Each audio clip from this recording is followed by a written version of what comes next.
Welcome to this week's episode of Being Human. I'm here with Federico Zuppa and Jorge Silva, joining us from 10 Pines, a software development company in Buenos Aires in Argentina, and our first Argentinians on the show. Welcome both. It's a delight to have you here. Thank you, Richard. Thank you so much for the invitation. Really glad to be here. Thank you for the invitation and having us. Yeah. Great. So 10 Pines, you make software for a living. That's what you do, but you have an extraordinary story which is spread around the world, covered by the BBC no less, and many others, about your culture and how you operate and how it's different. I wonder, if we start there, just kind of giving us a pen portrait of how you guys operate, and then the genesis for how kind of 10 Pines came about, and why particularly you took on, this way of working. Jorge, do you want to go ahead? Yeah, go ahead.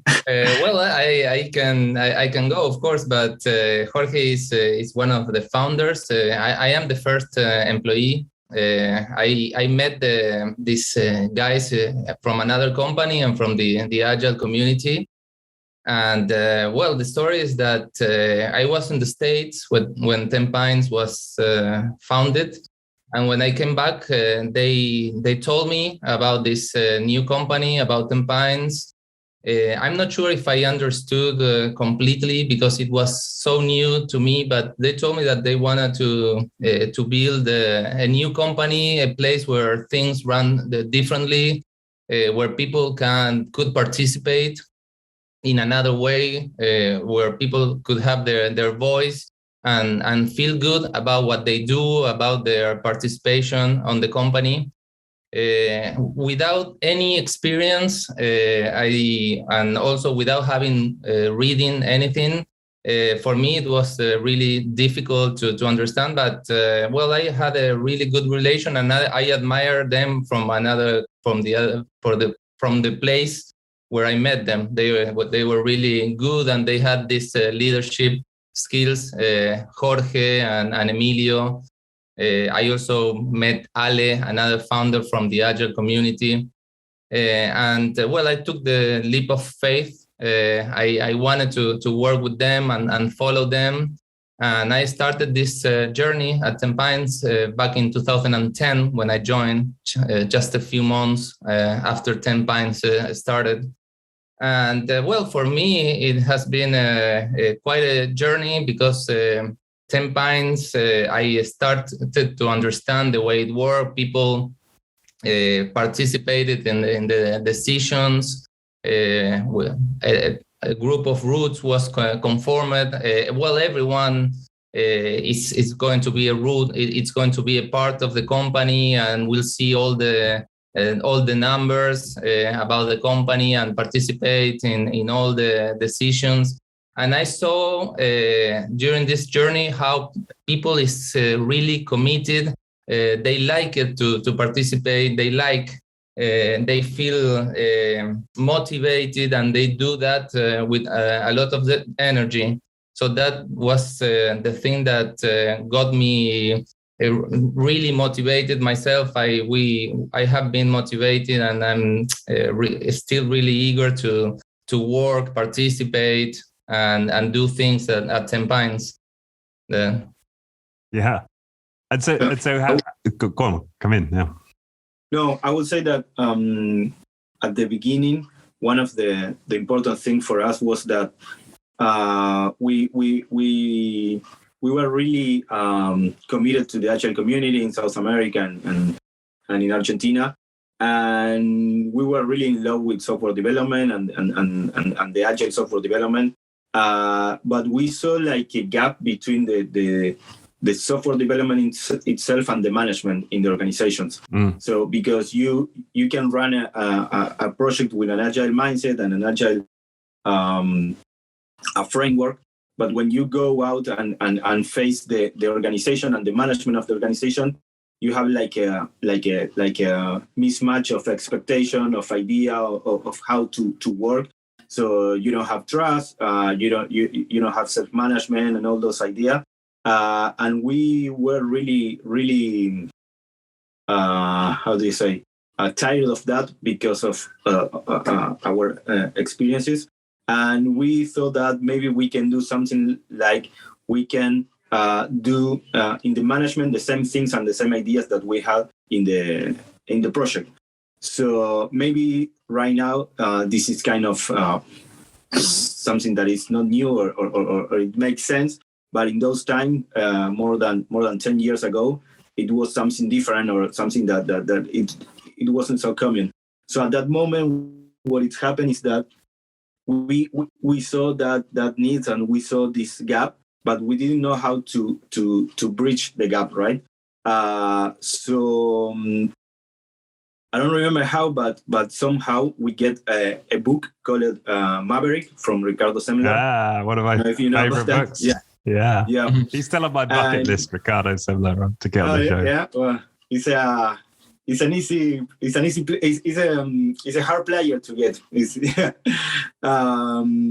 So we get this book and we started to reading.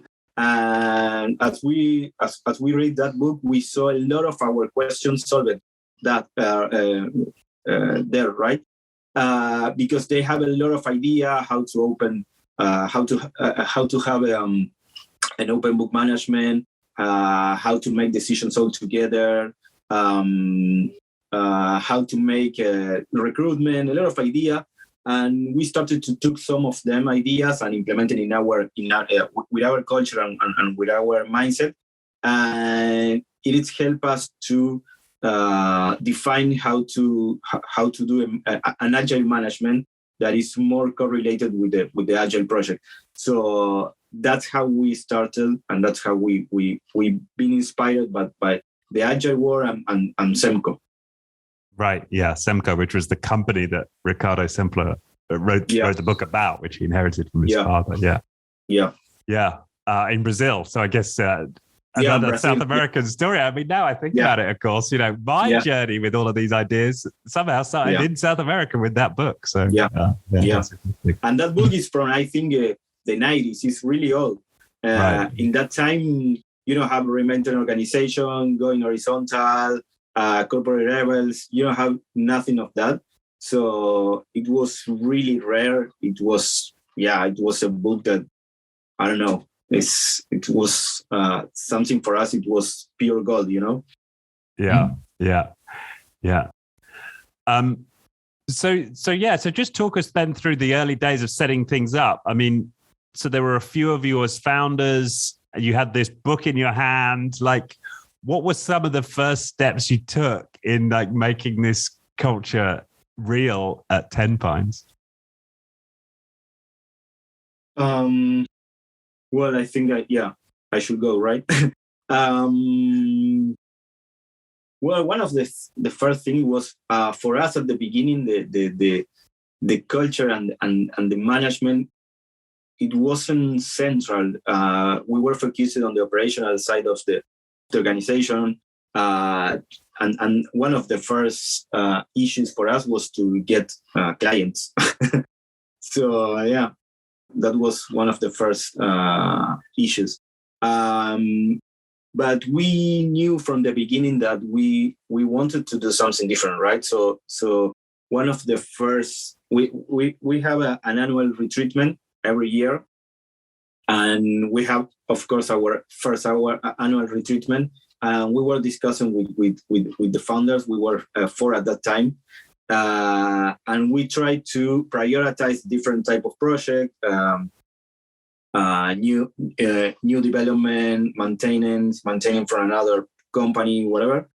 And one of the key things I think was key for us was to define that we didn't want to be a millionaire with the organization. We wanted to have an organization where we could live and work in a right way, to live well, but not to do an IPO or something like that. We wanted to build this organization where we can live and work in a nice way. So I think that this was important to define the priorities and and the decisions in the future, right? So one of the things for me, I think, was to be agree on that type of organization that we want to build. And after that, well, it's going to be easier to make some decisions, right? Right. Well, that's a quick. Go on, come in, yeah.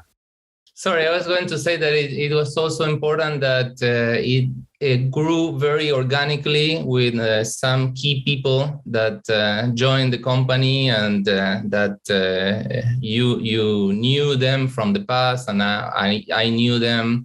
And those were the really important leaders that started at the beginning. Most of them still work at 10 Pines, and I think that those people were key in making also 10 Pines grow and work the way it works right now. Right.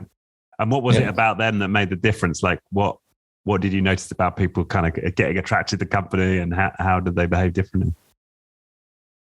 Well, I think that they were really smart people that we knew from different jobs, and we knew them as human beings as well. So those were people that I think built the company as well, because we, as we started growing and making our policies and looking for our clients, they were an integral part of the way we built and created our methodology from the beginning. Right. And you mentioned decision making there. Like, that's often a question asked by people when they encounter these types of organizations. Is, how do you ever get anything done? How do you make a decision when there's no boss? And like, does it just descend into endless debates with nothing ever, no decisions getting made? Like, what's your answer to that, when you're challenged in that way? Well, we use, for making decisions, the easy answer, the short answer will be, we use consent. It's a well-known tool in sociocracy. And the idea basically is that when you have to make a decision, you create a proposal, and that proposal, you present the proposal between all the team, and you look for strong objections. Whenever you have a strong objection, what you have to do is to integrate that objection into the proposal in order to improve the proposal, to take care of that objection. And then if you don't have any other strong objection, you are ready to run the proposal. So what you look for every time we do a proposal is from someone that it has a strong objection. And a strong objection is something that when you think about that, you cannot live with that. So the question that you have to ask yourself is, can I live with this or not? And it's a profound question. It's not that something, I don't like that. No, it's something that can you or cannot live with this, right? It's something that you have to think very well. And most of the people take this really seriously, and we have a really, how do you say?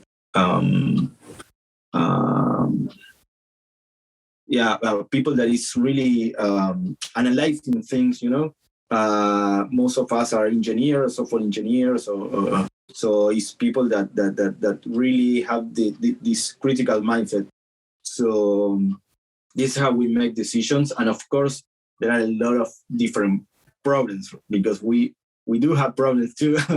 So for example, every time you have to make a proposal, the idea is that you have to do some kind of communication before with the person that you think is going to be key for this decision. You have to, in similar to the advice process, you have to talk with the people that is going to be affected by that proposal, or people that knows more about that proposal. So that's some key ideas in order to have a better proposal and a smooth proposal approval. Right. And that proposal, so anybody in the company can make a proposal to do anything. Is that right? Yeah. And when they make that proposal, are they proposing it to the entire company or just a particular group? Like, how does that work? Yeah. Go ahead. No, yes. Sometimes it's a new policy for a particular group, and they do a proposal. They just talk among the group, and then they do the proposal so that the entire company knows. And sometimes there are things that involve the entire company to make a decision. There are many types of proposal, starting from making a course to rent a new office or do different things. So yeah, it depends. Yeah, I was thinking that one of the things that I always think about these types of decision making is that it sometimes it's harder. It takes more time and energy. But once it's decided, I'm really sure that everybody bought the decision and everybody is on the same boat and will support me. So that what makes me happy, right? If I have the energy, I was able to talk with the people that gave me advice and convince them. Sometimes I need to talk and have conversations. And then with the rest of 10 Pines, I made the proposal. In our monthly meeting, I do the presentation. I got very nervous. I got many questions. People are really committed to this decision and they ask questions. Well, I answer all the questions. And when it's everything goes good, I'm really sure that everybody will support me in that proposal and that everybody agrees. And that's the thing I like about this way of deciding things. Right. And have you ever had a proposal that's failed? Oh, yes. I have. We have we have a lot of them. Yeah. Well, I'm interested. So talk me through an example then of how that goes. Like, is there a specific example where you propose something and it's just been a no? Yeah, most of the time what is happening is that the proposal is transformed. It's not rejected, but it's transformed. Because most of the time a proposal is born from the need of something, So you have to solve that need.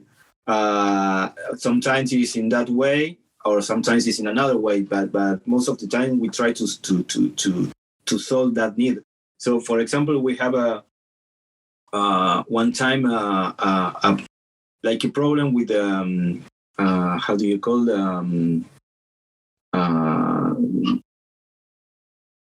medical insurance. Right. Mm-hmm. We have a medical insurance and we have the same medical insurance for everyone, right? So in one moment that was a problem because not everyone has the same needs, right? So we started to say, okay, we are going to do this for the people that is more than 30 years. Yes. We are going to have a better medical insurance. So when we did that proposal, someone say, I'm not 30, but I need a better insurance because I have kids. Mm-hmm. So, okay, well, we are going to do this. We are going to have a better medical insurance for the people that has kids and have more than 30 years. And then someone say, I don't have any child and I'm not 30, but I have this medical condition that I need a better medical insurance.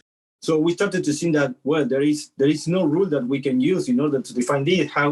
What can we do? How we should face this? And at the end, we say, okay, we are going to do this. Whoever needs a better medical insurance, ask for it. So we say, well, if we do this, everyone is going to ask for a better medical insurance. We don't know because medical insurance is too expensive. And we remember that we say that, well, this is a company based on trust. We have to trust the people. So if the people is going to ask for the medical insurance, it's because they really need it.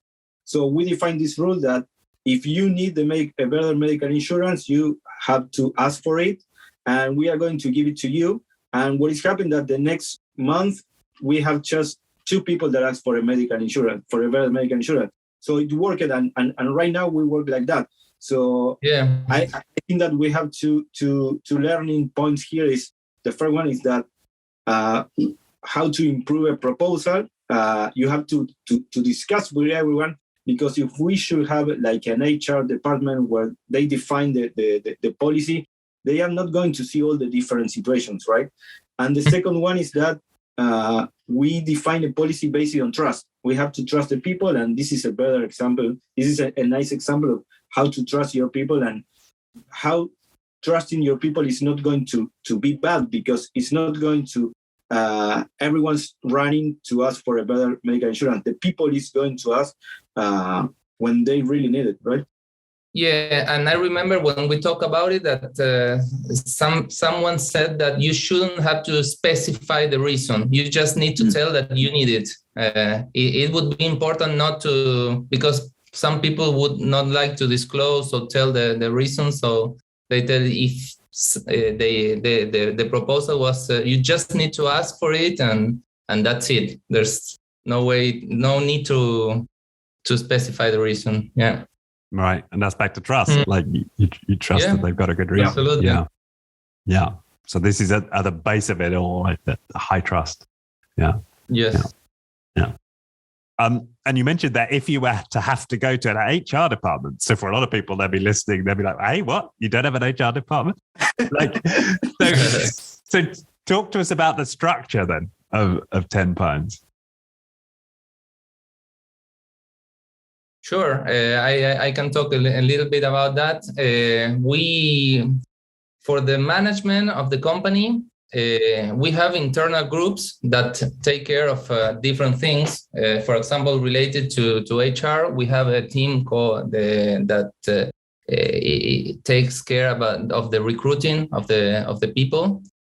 We have a sales team. We have a team that takes care of the hardware. Those are all teams that anybody can participate. We have some people that are kind of the leaders of that group. It's important, but then there are open groups, and once you start to know 10 Pines, you always choose in which one of the groups you want to participate on the internal management. As we don't have an HR group, we have to do the recruiting. We need people to join 10 Pines, so that's really important for us. We have to have a sales team. We need to sell, so there's a sales team. And sometimes we have groups that are conformed spontaneously to do something. For example, Jorge mentioned that we do an annual retreat, and we need a group that takes care of the organization. And well, that's a group that is conformed when we need at a particular moment on the year. We ask for volunteers to join, and those volunteers conform the group and take care of the organization. Those are the internal groups, and then we are a service company. We have clients. We do software for them, and well, those are the teams that we build for our clients.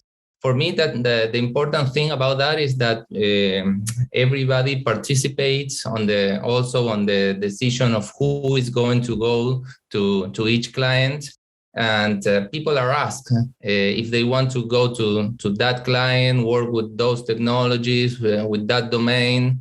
And the important thing about asking and people join voluntary is that they are motivated. They want to work with that, learn those things, work with that client, right? And so they feel good about being on that team. And what happens then if you've got a really important need, let's say for a client or for recruiting or whatever it might be, and there are no volunteers? Like, how do you cope with that situation? Well, I think it's a really good questions, because sometimes there are things that nobody wants to do, but they are really important. And in my opinion, for those things, we relied on the leaders, on the partners at the beginning, and then there's a group of people that are the masters. We call them in our journey at 10 Pines. We call them the master are the people with more experience at 10 Pines, and those people, when we realize that we need to do this, they jump ahead and take care of those situations, and they convince the other people to join them. And that's what happened when no one is doing it. There's always someone that says, hey, we need to do this. It's really important. So right, but it's still on the voluntary. Go on, sorry, come in. Yeah, I think we rely on the idea of the people have to be, we as an organization, we have to take care of the different aspects of the organization. And if we want to manage the organization, we have to do the things that we like and the things that we don't like. Most of the time we try to communicate that, and the people is really responsible. And I think most of the time the people is responsible and they understand. And most of the time, the same people sacrifice for the organizations in terms of that. Okay, I have to. I don't want to do this, but I have to because the organization needs it, and my coworkers need it. So, and if there is something that no one wants to do, no matter what, it's something that is not important. So that's basically the idea. Yeah. Because for example, we have to do a year ago an ISO certification, and nobody wants to do that because for us, we don't want more bureaucracy. We don't understand why it's useful, but we need that in order to have a special program, a special federal program, in order to reduce our taxes, right? So if we reduce our taxes, we are going to pay more in salaries and more in bonuses. So that's the idea of doing this certification. So people understood that in order to have a better salary or to have more bonuses, we have to do this. So and now this is important, or this has more value. Nobody wants to do it, but we see the value. We directly see the value, and if we increase salary, it's something that is going to impact you directly. So, and that at that point, the people understood that someone say, okay, I'm going to do it because I understand that if we don't do this, we are going to lose this money in taxes. So, and I think that this is the idea. If you want to do something, it has to add value somehow to someone. And if it doesn't add value, nobody's going to do it. If nobody going to want to do it, it's because it doesn't add value, right? Right. At least that's what I think. Yeah, and that makes so much sense. And it's a point I kind of hadn't really recognized in these previous conversations. And it reminds me of how often you go into businesses and people are doing things because it's in their job description, but they know it adds no value. Often their boss knows it adds no value, and they do it anyway because, they want the money. And it is a massive inefficiency in companies, isn't it? And yet, if we were to take this approach, a whole bunch of stuff that's unnecessary just wouldn't get done, and that's okay. Maybe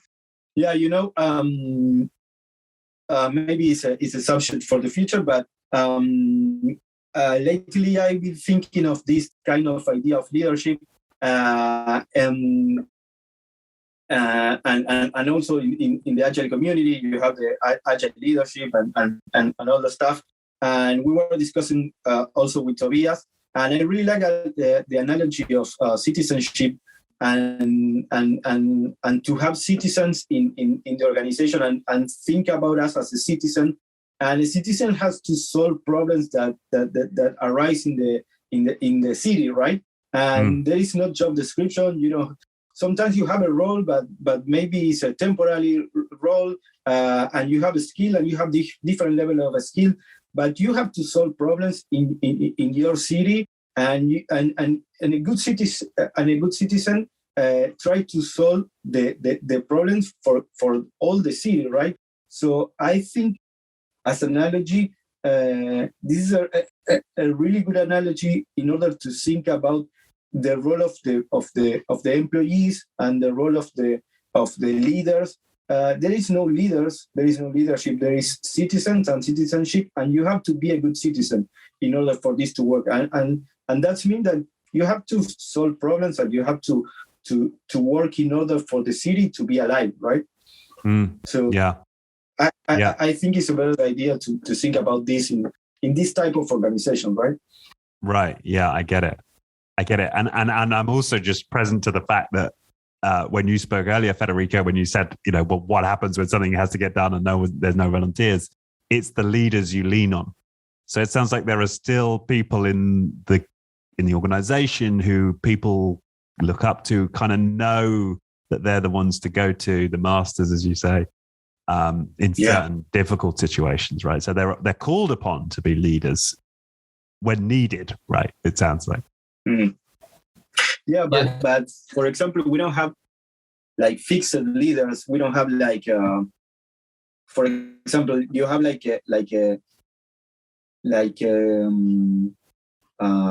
group of people that is working, I don't know, in recruitment, and you have a leader, so to say, of recruitment. But the same leader of recruitment, it can go to another different group, and it's not going to be a leader. It's going to be, I don't know, what you want to call a follower. I don't know. But the idea is that I don't like the word leader, right? But it's the responsible for this area, and you have to take responsibility on that area, and you have to see how to solve problems in that area, how to maintain the area, and all the stuff. And this is your responsibility. And you look for solving problems and to keep the group alive. But it's not that you have leaders that are defined as leaders and look for the people to follow that leader, right? Right. Yeah, that's why I don't like the word leader. Yeah, because I guess it has that idea behind it of a fixed position, right? And that's not what you've got. Yeah, and I see some people that are very experienced and that people always look for them, and some people that is very young, but they have these skills, and sometimes we need to do something, and they organize it, and they have so much energy, and people follow them, even if they have just a few years at Tempines, and they are very young, inexperienced, but with all that energy and motivation. Well, they just do it. Right. Yeah. Right. So Jorge, you mentioned the salaries and bonuses. I mean, that's something that the BBC picked up, right? That the headline in their article was the company where colleagues decide your salary. So maybe we should dive into that a bit, like how do salaries work and bonuses, actually, for that matter. I'm interested that you do bonuses because a lot of people, have mixed views on bonuses and their effectiveness. So. Yeah. Well, for the salary, we have like an open book management where everyone knows the numbers of the organizations, the revenue, the margins, how much we spend on, renting the office, buying computers, whatever, and also the salaries, of course. So everyone at the organization knows the salaries of their coworkers. And it is maybe counterintuitive because you might think that if everyone knows the salaries of everyone, it's going to have a lot of salary increases, and people is going to get mad and all the horror stories, but it's not that way. It's the opposite around, and we have even cases where people reject salary increases because when you have this kind of transparency, where you can see how much everyone's get. It's like you start to think how much I deserve and how to support your own salary, right? Because if you have a salary, you feel the responsibility of respond to that salary. So what is happening most of the time is that people started to ask themselves if they deserve or not related to his coworkers. So it's like a peer pressure in a healthy way for me, where everyone's think if they deserve or not, if it's fair or not to have a salary or not. And what is interesting is all the side effect that, for example, the people is really committed to this kind of transparency. You don't have this gender gap in the salaries because the salaries are public, and at least by design you don't have this salary gap. We are, of course we have biases and all the stuff, but at least by design is you don't have a salary for male and a salary for female, right? And we also have these salaries reviews where everyone can participate, and the idea is that you present your own case.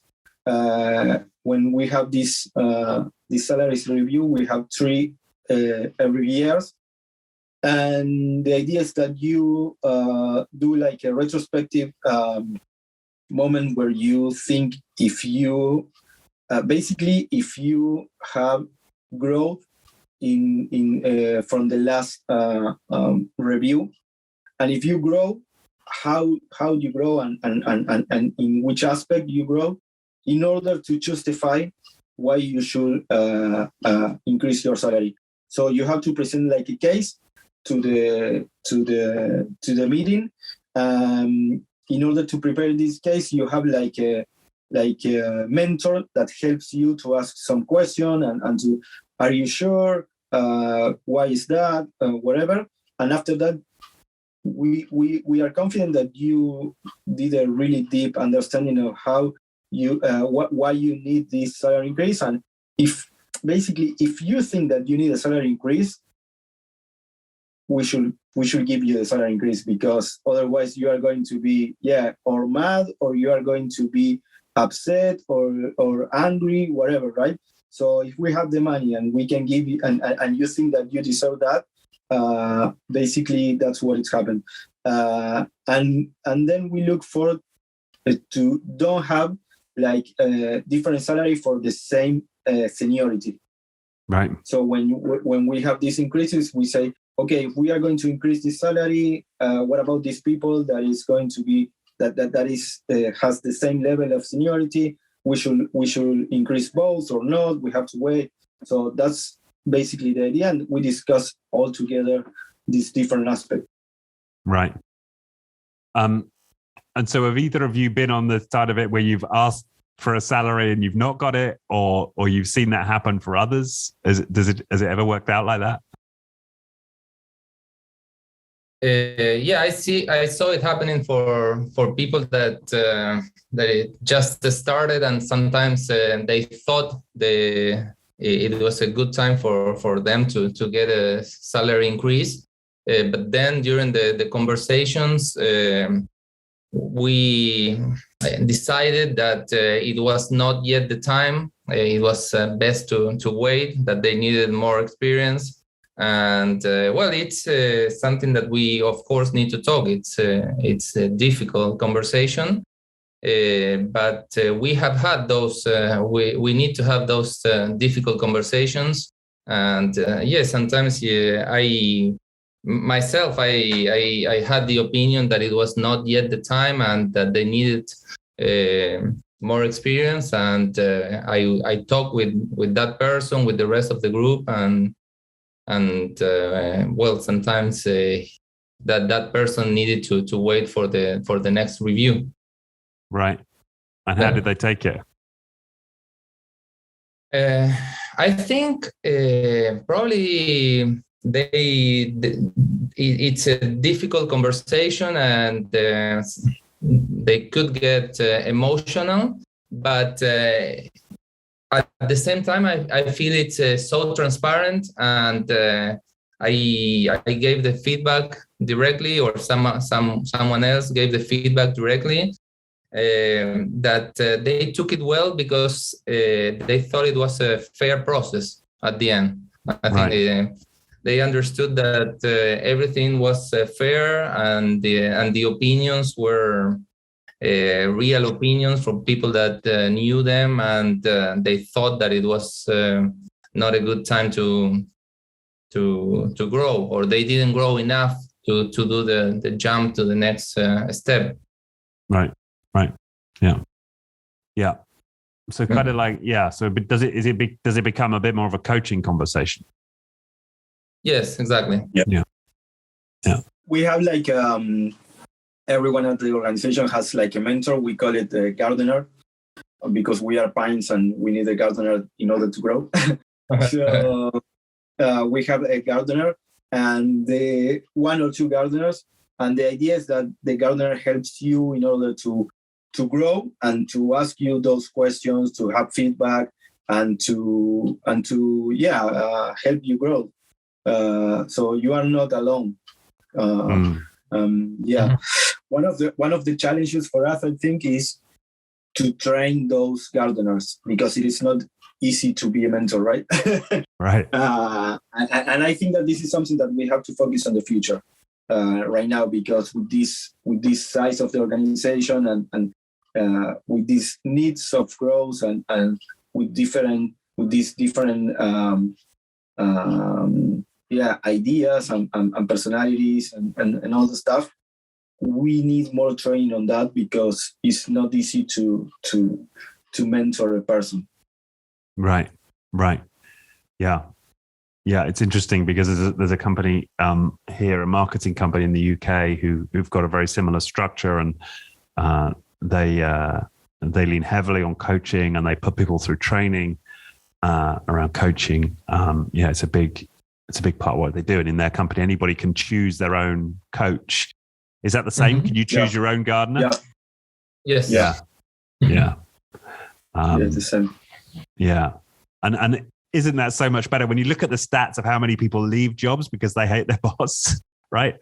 It's extraordinary, right? It's like the biggest single factor in why somebody leaves a company is the relationship with the boss. And so if that just gets eliminated, right? And now people effectively, it's not like they're choosing their own boss, but they're choosing their own, I don't know, development steward or whatever we might call it.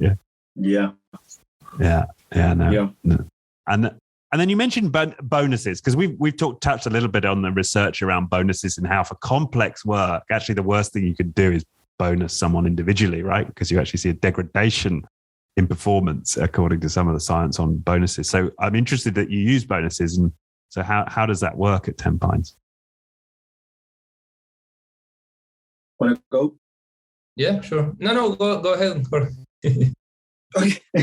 Well, we don't have bonuses like in every in the traditional organization. Like in traditional organizations, we have like a profit sharing policy where 50% of the earnings of the organization, of the profit of the organization, is split between all the people at the organization. So for us, this is our bonus, and it's important that it's an amount that it's come from the margin of the organization, right? It is not one salary or two salaries. It's just a profit sharing with all the organization.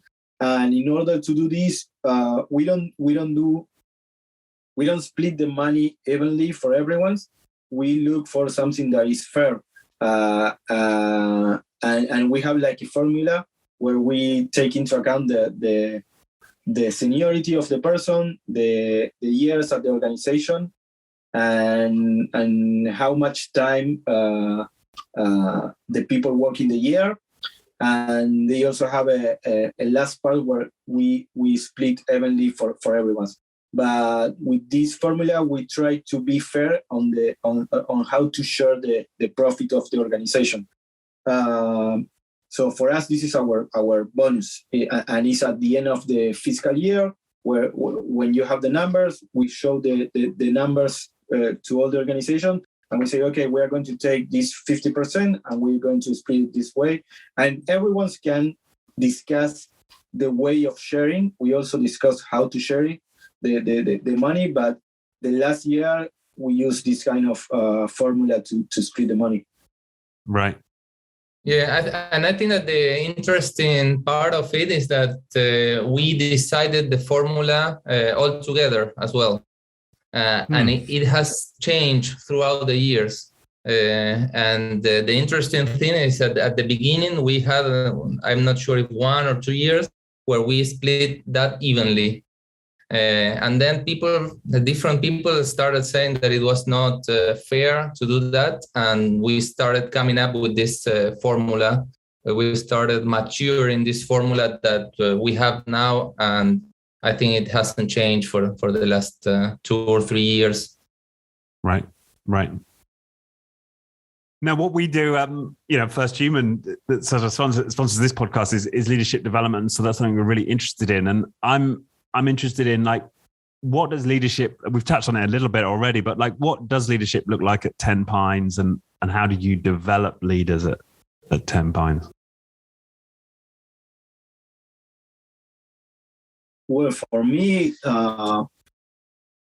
lately, this is the idea that I was developing, that we don't look for leaders, or I don't like to talk about leadership. I like to talk about citizenship, and I think there are some aspects that you have to develop in order to be a good citizen, and that is trust. This is a company based on trust. We have to look for people to trust each other and to build trust. And trust is not that you are good, right? You have to look for results. It's like two aspects to the basic idea of trust, where you see that this person is not going to betray you, but it's also the person that make results, right? So this is basically trust. We also look for transparency, because the whole model is based on transparency. In order for the people to trust, in order for the people to make decisions, you need transparency and sharing information. We also look for collaboration. Most of the people work with another one and make decisions together. It is really rare that you work alone in something in the organization. So you need to collaborate. And we think collaboration as, for me, as something better than working alone, and not in a romantic way, but in an efficient way. I think that I make decisions better together than alone. And that's something in an empirical way, right? I'm not comfortable making decisions all alone, because I think that I have some biases and I miss things. So I need more people in order to have a better understanding. So where else? Well, for me, I think, trust, transparency, collaboration. I don't know, respect is also important. And respect is not something that you earn, it's something that you already have, right? We have to be respectful with all of the people.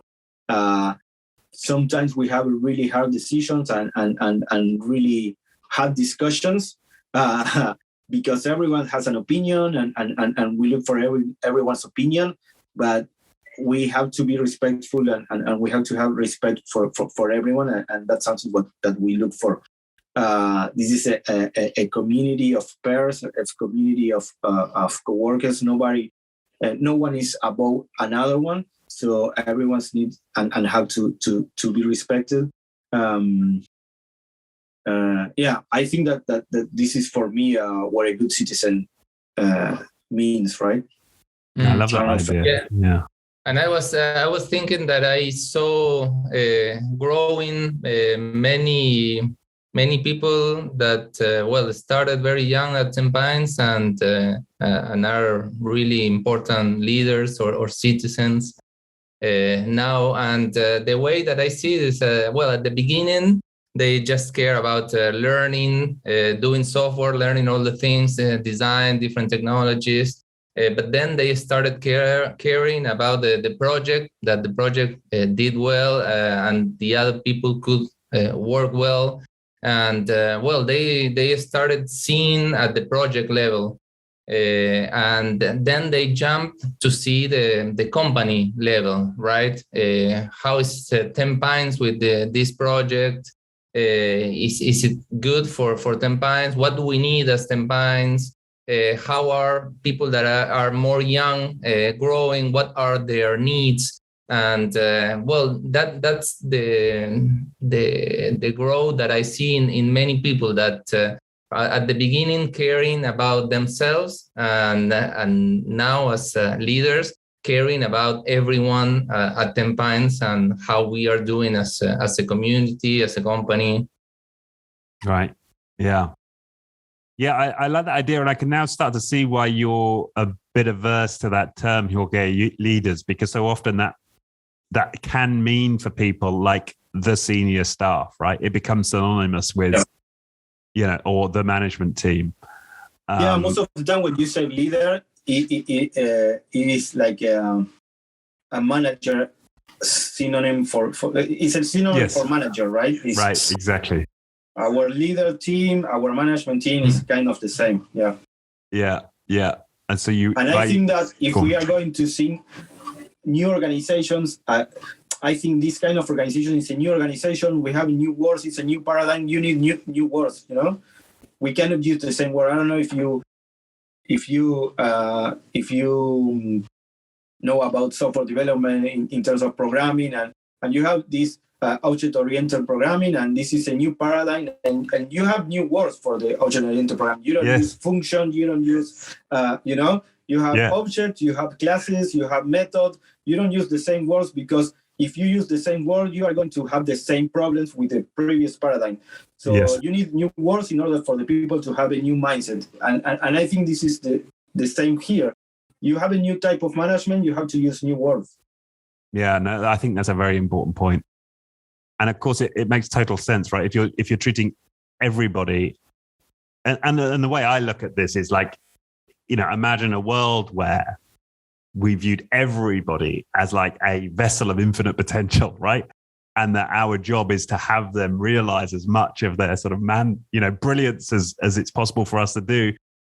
Then you're going to look at everybody, right? And say, well, how can I develop each and every person? I'm not going to say, how do I get my management team performing better? Let's say it's as you say, it's a paradigm shift. Yeah. Yeah, that's why we don't have like how do you say a performance evaluation for the people. If you work at the organization for this year, you are going to have this profit sharing, and it's a different aspect when you grow in a professional meaning, right? If you go professionally, you are going to have a higher salary. But this is something different of how you perform, right? And we separate those words. You can increase your salary because you are how do you say, professionally you are better. But if you worked without along this year, we think that you did your best and you deserve the same as the other. Right. Yeah. And how does, and I guess you've talked about the fact, I was sort of answering my own question in terms of, well, how do you deal with the people who are like, well, hang on, I worked really hard this year, or why? But that came out when you started off with the fair split and you worked out a way for to reward those who've, gone the extra mile in that particular year or really developed themselves. Yeah. And so we talked about, let's talk about citizenship development. I love this, right? Citizen development. or citizenship development. Do you see there are the gardeners you mentioned? Like, what are the ways in which you actively like develop citizens then, and how does that work? With the gardeners, when you join 10 Pines, you always work with your gardener, with your coach, to create a growth plan to see what you're going to learn, what you want to do on the following months, what are the new technologies, new skills. It's really important that person who is more senior, of course, guides that new pine through the journey and help him or her create all the skills that are needed. I think that at the beginning it's more technical, object orientation and those things. But as you grow, more skills that are human are needed. So the coach starts talking, and we also get external training as well. For example, not long ago, we all got a feedback training, which is really important, and really important for the people that have more years or coach more people here at 10 Pines. Yeah. So, it sounds like most of the way that you develop citizens is through the gardeners. Yeah, and also with the different how do you say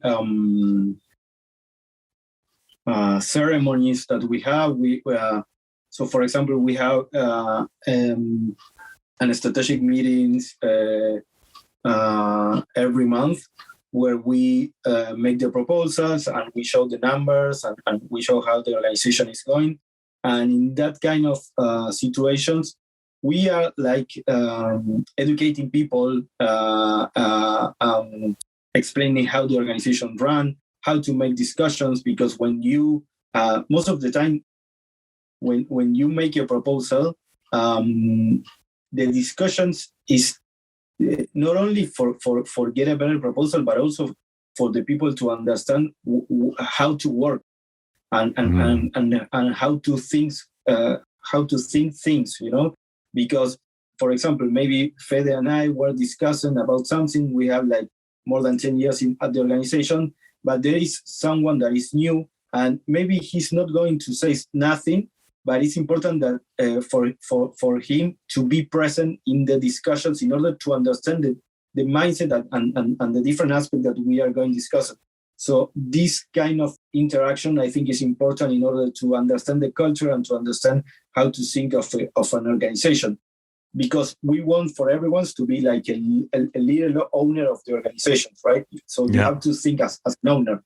So these kind of interactions and these kind of meetings and these kind of ceremonies, I think, are important in order to understand your role in the city, and to understand what is needed in the city, how the city works, and all the stuff. So, for example, we also have like a stand-up meeting, an organizational stand-up meeting every week at the end of the week, where in half an hour every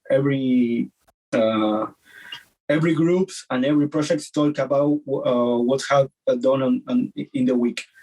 So in that stand-up, you can see all the organization in 30 minutes. Everyone has a minute to talk about what was about in his week, and in that meeting you understand again how the organization run, what are the different aspects of the organization, the different groups, the recruitment, sales, different projects, diversity group, all the different aspects of the organization. So I think this is also important for you to understand all the things that is in the city, right? So this for me is something that is training the people too. Yeah, I was thinking also that all the groups are open. And when people join 10 Pines, they also join some of the groups as observers, just to learn.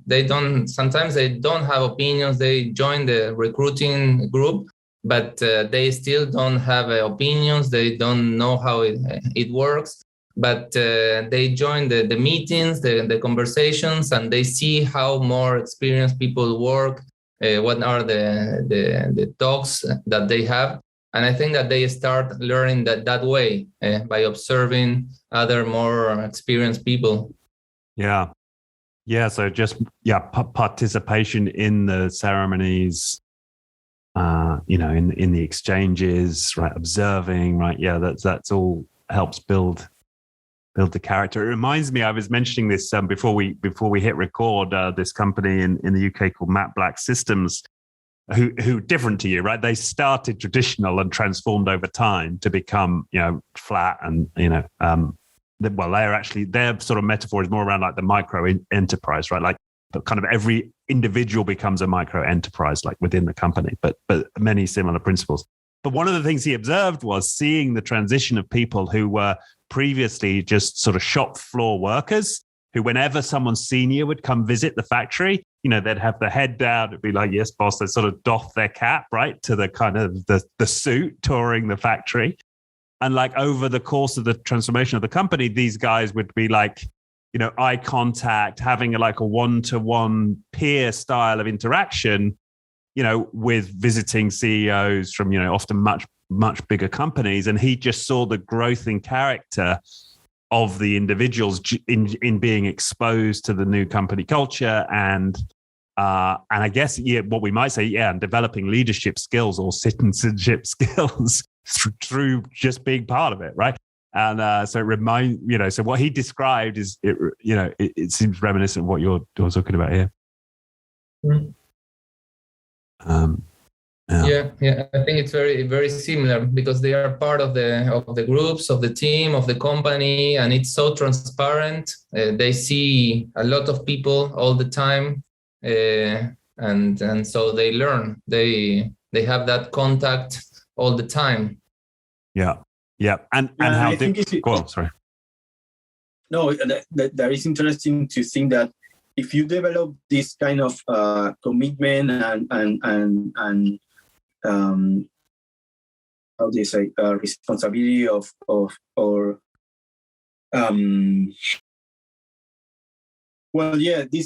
this responsibility, you don't have to take care of the different aspects of the organization. You don't have to, as an owner, as a CEO or as a director level, you don't have to say the people that take care of the money, don't spend money on this, because the people itself is going to be responsible and accountable. That's the word that I was looking for the things that they do. And what's happened here at 10 Pines is that all of the people is taking care of that because it's better for everyone. So you don't need someone that say, hey, take care, don't spend that much money on this, don't spend much money on that. The same people is looking for the best option in every aspect, not only money, right? So I think that this is important because it's like you decentralize the control, You have control on the organization, but you don't have someone that is in control of everything, right? So I think that this is an interesting idea. It is not that we spend, nobody take cares about money, nobody take cares about the customer, nobody take care because there is no one that is in charge of that. It doesn't mean that no one is going to take care of that. It's the opposite. It's like decentralized. And I think for me, that it has a better impact than in the traditional organization most of the time. Because, for example, we have a really low turnover. Most of the time, we have people in the customers that it has more years with the customer than his own employees, right? So that is really interesting. Yeah. Well, it's reminiscent of the why has agile software development becomes so popular and widespread, it's because we create more predictability and more stability. And what we did in agile software development is we took a lot of control away from the traditional project manager, and we created controls in the form of practices and ceremonies and so on. But that distribution of control ultimately created a more stable and predictable environment. And it seems to me like you're doing that, but on a macro level at the organization scale. Yeah, absolutely. And we, at least me, I took that from the agile community: self-organized teams, empowered teams, as lean people say. Those are people that are motivated and are contributing to the best solution, to the best company, to the best team. When we work for the client, it works the same way. When we have a team working for our clients, of course, they are also open teams where people are empowered. We all take care of the decisions. We have all this information transparent for everyone on the team. We take decisions together, and I see that what happens is that people is really accountable, and they want to do things in the best possible way. Yeah. So it all sounds wonderful, but are there ever times where you're just like, oh, I wish I could just be a boss and just like tell someone to do something, and like does that happen, or are there what's most frustrating about working in this way?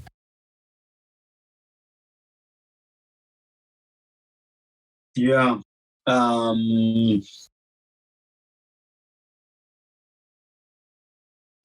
For me, I have a lot of years working this way, so I don't have to.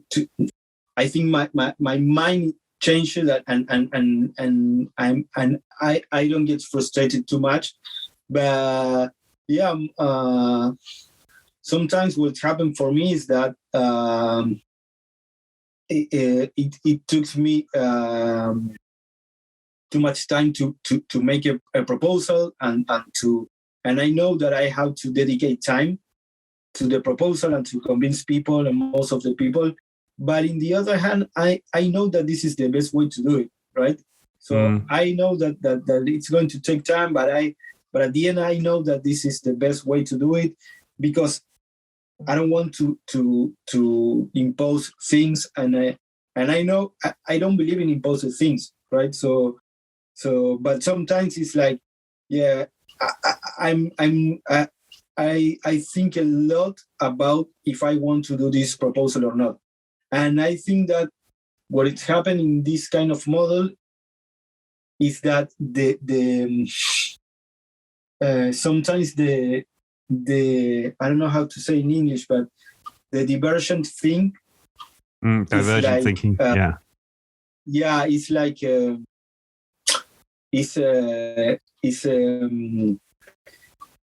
is forgotten, or is setting apart, because sometimes to be divergent is really hard, right? So to have innovative ideas or different ideas from the track that you are going, sometimes it's difficult, because you have to work with this mass that has this common idea, right? So this is something that it happens sometimes, that is really hard. If you have a totally different idea, and it's really different from what we were doing, you have this opportunity to present this, but you know that it's going to be hard to convince the people and to work with the people, right? So I think that this is the not so happy side of this. If you want to innovate, maybe it's to better work alone. I don't know. Right. Got it. No, that's true. And sometimes you're totally convinced of doing something, but there is a deadline, and you you don't have the energy to convince the group about that idea. So if there's a deadline and there's no energy, for me, I know that the proposal will not succeed. So sometimes that could be one of the things when sometimes I wish I could be just a boss at that moment, but it doesn't happen now. It always has worked that way, so we know how it works, right? We know the system and the rules and the policies. So yeah, interesting. Okay. Well, we've had a really good conversation. I've enjoyed this. Is there anything I haven't touched on or haven't asked that you would have liked to have shared or talked about?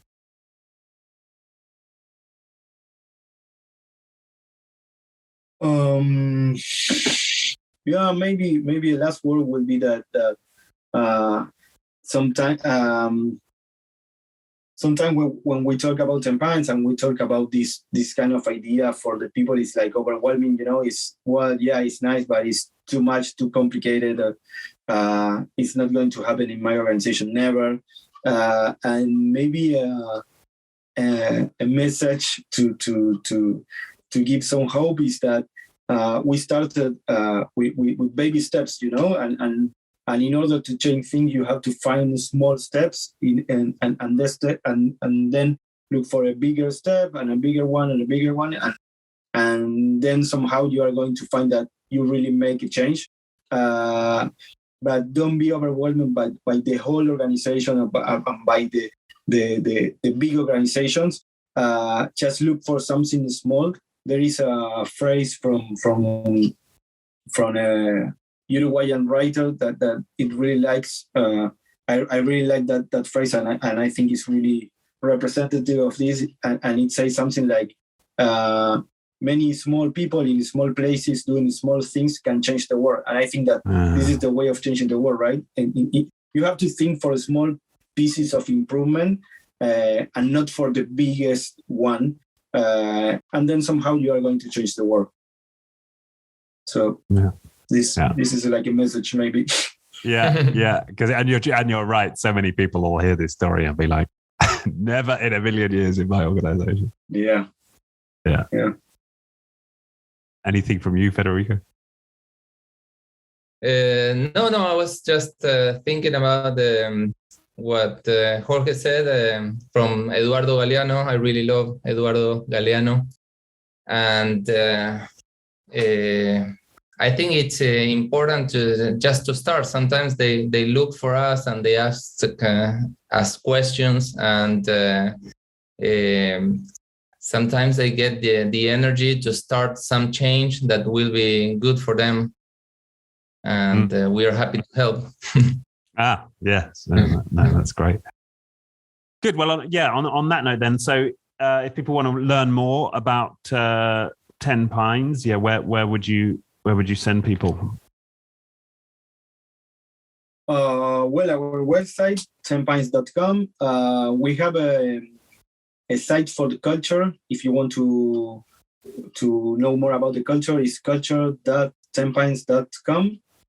And we also working on a new business unit that is organizational consultancy.